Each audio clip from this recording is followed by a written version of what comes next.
How to find commercial deals. In this video, I'm going to dive in and show you how you can exactly find that ideal commercial deal. Now, why you should be listening to me? Well, my name is Malky Purewal, co-founder of Savoys Properties. We're actually been in the property industry for 23 years.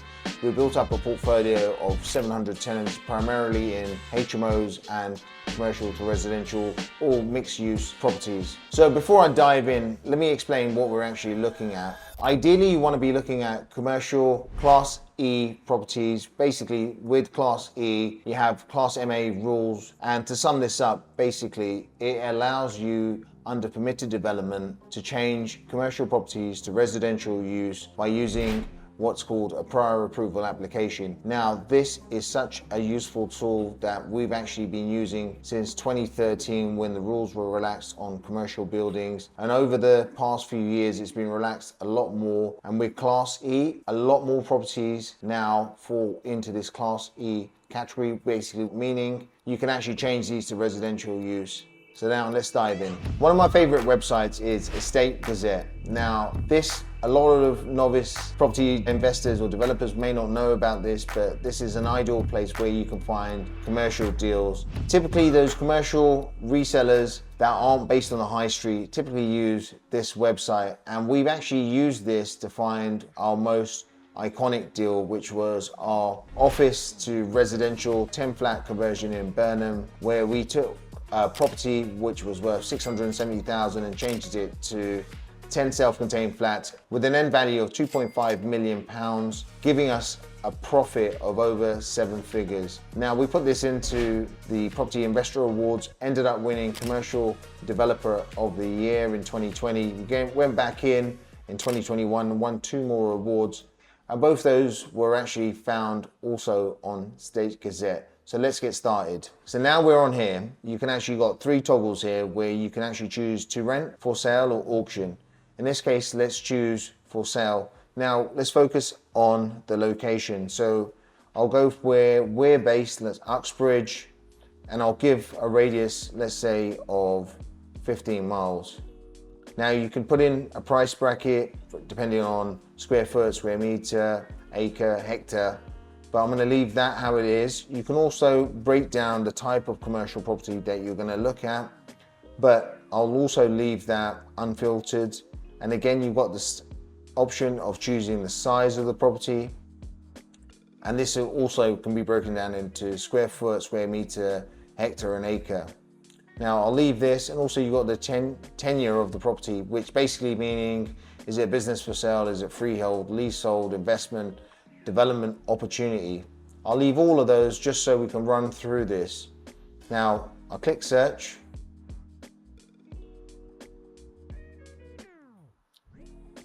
Now it comes up with a bunch of properties here. What you want to have a look at is what the property is. So here you can see this particular one is some offices, but it's only the first floor. Now that's probably not going to be ideal. Likelihood is that's going to be leasehold and not applicable to yourselves. You want to find a site where you can actually convert the whole building. Ideally you want to go freehold, because as a leaseholder you have to go for freeholder consent, and if you don't have freeholder consent, the freeholder can actually hold you ransom and you may have to pay whatever he wants, or you'll have to end up selling that property as a loss. And we've done this previously in the past and we'll never do it again. So we typically look at freehold sites. Now going through this, here's an interesting one. So we've got this property here. It's 752 square foot and it's a commercial with uppers. So if we click in this, I've never seen this site before. We'll have a look at the pictures initially, see what it is. So in this case, it looks like a restaurant. It's got a basement there because I can see some stairs going down. I'm interested in finding out what's going on with the uppers for this site. So typically on State Gazette, you'll be able to download a brochure. This brochure will be something that the commercial agent has uploaded, allowing you to learn a lot more about the property, finding out whether the uppers is leased out or included in part of the sale. So let's download this. So now you can see this is a property from Claridge's. One bit I initially always look at is the areas. So here you've got the shop, and you can see the total shop area is 752 square foot. And here you can see basically the ground floor is rented at 23,500. The uppers is on an AST earning 16,500 per annum. The agent actually has listed, look, in our view, the flat is underrated. It doesn't have much more information on that. So let's scroll through the rest of the brochure, and you can see there's probably not much on the uppers. Now, for me, where you can actually add value on this property is by potentially getting a rent review on the ground floor. And now you can see here, it's let on a 16-year term since 2016. And then you have rent reviews yearly, well, 4 yearly. So you could potentially have a rent review on that. Now, the tenancy here doesn't give too much on the square footage of it, but let's just have a look at the square footage roughly of the shop, which is 750 square foot. Now, I would then just take into account that potentially the uppers will be over 2 floors, potentially more than 752 square foot. Let's just say 1,000 to 1,500 square foot. And that will be ideal to be changed to a HMO. You can see here the residential element, even the agent's highlighting it. There's a possibility of actually changing this to a HMO or a couple of flats. So with a property like this, I would have a viewing for sure, work out where the entrance for this property is likely to be from the back, whether there's any car parking, is it due an access road or an alley, and then potentially this could be a deal for you. Now let's just go back to the search results and have a look at something that we would typically look at. Now just going through this here, just in a now stop at something that will actually catch my eye. Here you've got basically an office on a high street. So there are 2 big plus points. The reason we like offices is they tend to contain many windows. The windows actually ensure that you meet the light requirements as a part of your prior approval application. You can see here it's for sale or for rent, and hence they're breaking it down. You could probably rent this from 1,000 square foot up to the whole value of 3,776 square foot. Now, the reason I actually like looking at that number there is, in my head, I normally look at that number and just say, okay, well, if I was gonna buy this site, a 1-bed flat will be typically 500 square foot. So 500 divided into 3,000, let's just say 800, is gonna be 6, 7 flats. So you've got 7 flats there. Obviously we need to take into account we're gonna lose some square footage for walkways and landing areas, etc. So potentially you've got 6, 7 flats as a 1-bedroom within this building.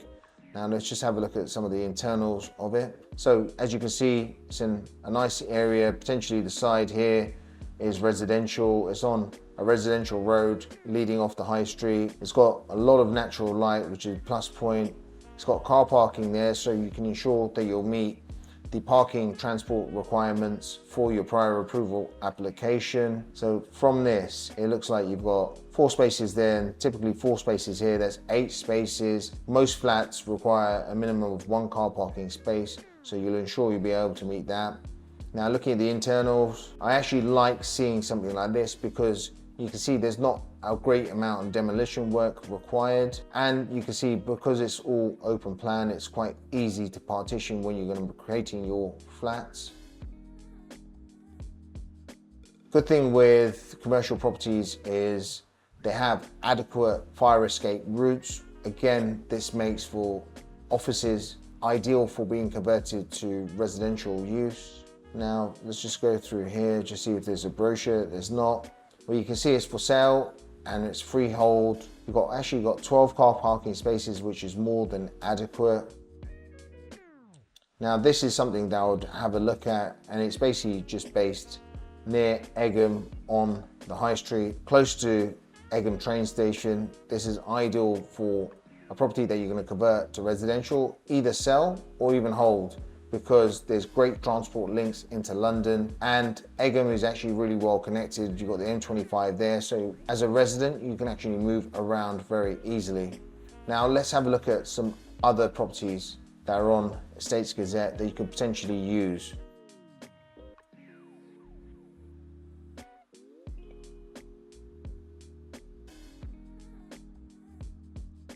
Going through this. Actually, there's one here in Windsor, so we actually operate a few sites in Windsor. Now this one's interesting because obviously it's a commercial with uppers. Let's click into this. Now you can see this is a mid-terrace building within a parade of shops. The ground floor and the lower floors are arranged as a bar and auxiliary accommodation. The first and second floors have separate areas accessed internally, provide office accommodation. So just roughly off those two sentences, I can see basically the bottom is already rented out and commercial use, so ideal. Now the uppers is arranged as an office and can be converted to residential use. Having a look at this, you have the square footage there. Now potentially it's hard to work out how much of that is allocated to the commercial unit, so you probably need to do a site viewing, take your laser to sort of measure and draw up spaces. But this is an ideal property as well to be converted to potentially residential use.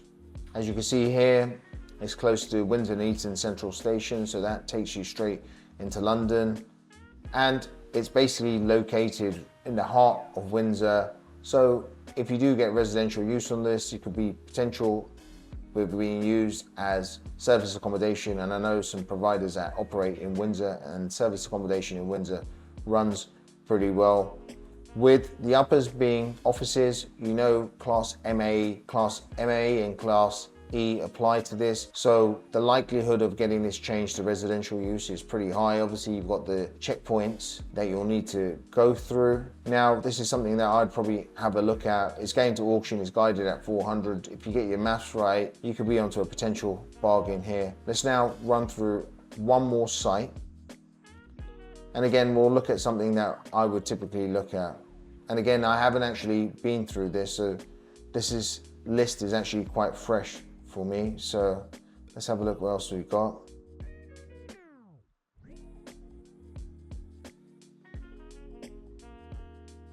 We've got something here which is actually quite interesting. 31 The High Street, £160,000, and it's in Burnham. It's an area that we've actually operated with before. So let's click in here and find out a little bit more about this particular site. So it's on the High Street.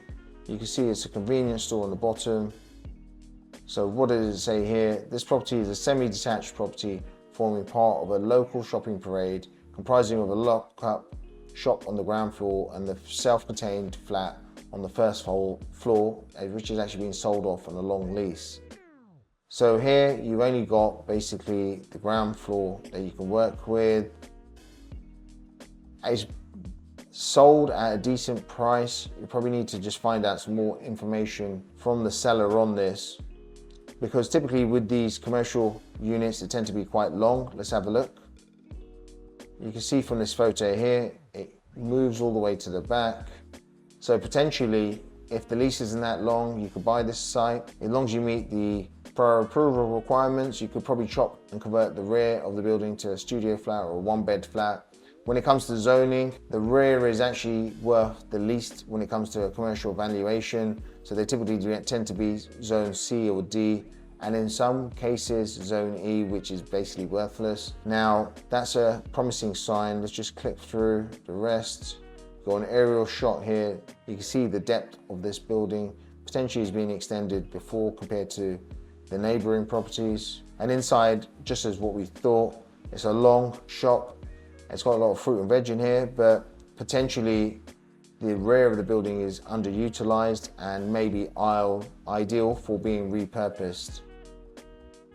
So this is something that's worth considering, and it's at quite a decent price, 160,000 guide price. As it was with Savoys, it's likely to be going into an auction. But let's just come up and like summarize basically what we've actually seen here. So hope that was useful. It was just a quick tour on how I would actually go through and look at State Gazette. It's something that we look at daily. Now, to recap, some of the points that you actually want to have a look at is 1, the use class of the property. You want to see if the property is tenanted, how long it's tenanted for. You tend to have a different tenant on the ground floor and the uppers if it's like a retail unit. You want to check the location of the property, because if you're changing it to residential use, you want to ensure that there's a steady demand for the property if it was to be sold or if it was to be rented. So location is key, people. Now, if you can, have a look at the floor plans. Floor plans can actually save you a site visit. Now, what do I mean by that? You can actually see where the windows and everything are. You can work out roughly with the square footage what you can get per floor. However, one thing is maybe you need to do a site visit, because we've been to some sites where there's some skylights or there's some windows on the side of the property that weren't on the initial floor plans of the estate agent's plans, and that could have been a prior approval application that would have run straight through that we may have missed. So we've mentioned the use classes. Use class E is one of the best classes out there for us, because we know we've got prior approval and permitted development rights, as long as we check off 5 main points, being transport to flood risk to parking, etc. You also want to check whether the building is vacant possession, whether it's going to be sold with a lease. This is something the agent should be able to provide you with, and it's something that your solicitor will also need to ensure doesn't impact you when you purchase the property. If you found this video helpful, then I suggest you join our free Savoys community that we have on the school platform. The details are actually in the description. It's a platform where we now have 200 members. Considering we only launched it last week, it's an ideal way for you guys to share your knowledge, learn from other people. We've got people from developers, serviced accommodation, HMOs, commercial residential conversions, new build specialists, mortgage brokers, solicitors. So what are you playing at? Make sure you join. Like, subscribe, and I hope to see you in the next video.